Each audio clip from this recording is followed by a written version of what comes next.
রোজকার রান্নার থেকে আজকের রেসিপি চিংড়ি পোস্ত দিয়ে চাল কুমড়োর পুর। আজ বানাবো চিংড়ি পোস্ত দিয়ে চাল কুমড়োর পুর।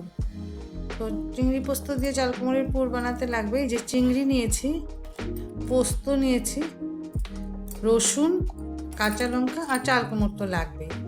তো এই দিয়ে আমি আজ বানাবো চিংড়ি পোস্তের চাল কুমড়োর পুর। কড়াইটা গরম হয়ে গেছে, এখন আমি তাতে সামান্য ধরো 1 চামচ পরিমাণ তেল দিলাম। দিয়ে তাতে আমি এই রসুন আর চিংড়ি মাছটা আর কাঁচা লঙ্কাটা একটু ছাপলে দিয়ে তারপর আমি পোস্ত আর এই যে চিংড়ি, রসুন আর কাঁচা লঙ্কা একসাথে পেস্ট করে নিই। একটু সাঁতলে নিলাম, বেশিক্ষণ না, 2-3 মিনিট একটু ভাজবো না, একটু সাঁতলে নিয়ে গ্যাসটা অফ করে দিলাম। তারপর আমি এই পোস্ত, চিংড়ি, রসুন আর কাঁচা লঙ্কা একসাথে পেস্ট করে নিই। এই হয়ে গেল, এখন আমি এটা পেস্ট করে নিই। এই যে আমি চিংড়ি, কাঁচা লঙ্কা, রসুন আর পোস্ত বেটে নিয়েছি। আর চাল কুমড়োটা একটু সামান্য একটু ভাপ দিয়ে নিয়েছি, মানে ধরো 1 থেকে 1.5 মিনিট একটু সিদ্ধ করে নিয়েছি।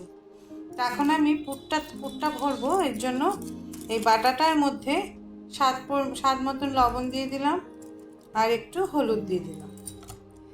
দিয়ে এটাকে ভালো করে মেখে পুরের মধ্যে চাল কুমড়োটার ভিতরে ঢুকিয়ে দেবো।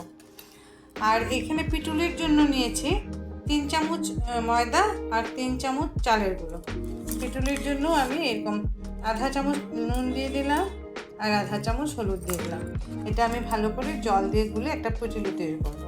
আর এটা আমি মেখে নিই, তারপরে পুর ভরবো। এই যে আমার এই মশলাটা মাখা হয়ে গেছে, এখন আমি পুর ভরে দেবো।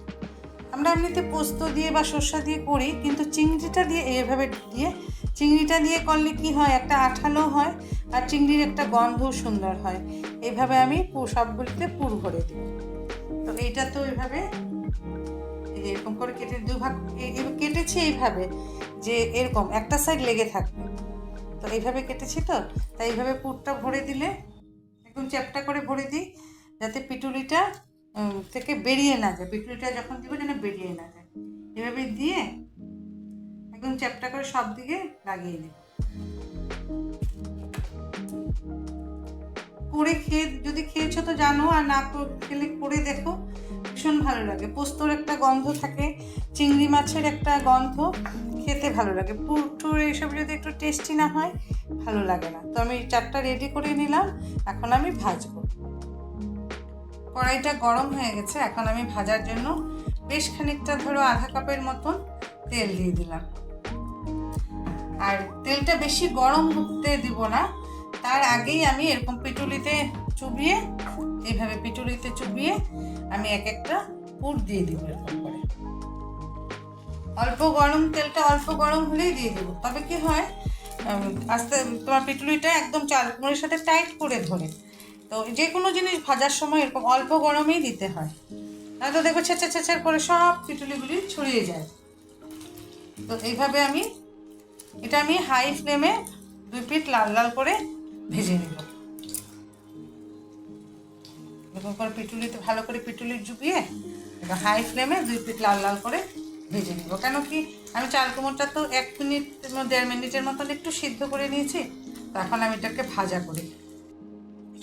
এই যে আমাদের পুরগুলি 2 পিঠ দেখো 2 পিঠ লাল লাল করে ভাজা হয়ে গেছে। এই 2টা সাইড একদম লাল লাল করে ভাজা করে, আর দেখো কড়কড়াও হয়েছে, একটু চালের গুঁড়া দিয়েছি এই জন্য। এখন আমি পুরগুলি নামিয়ে দেব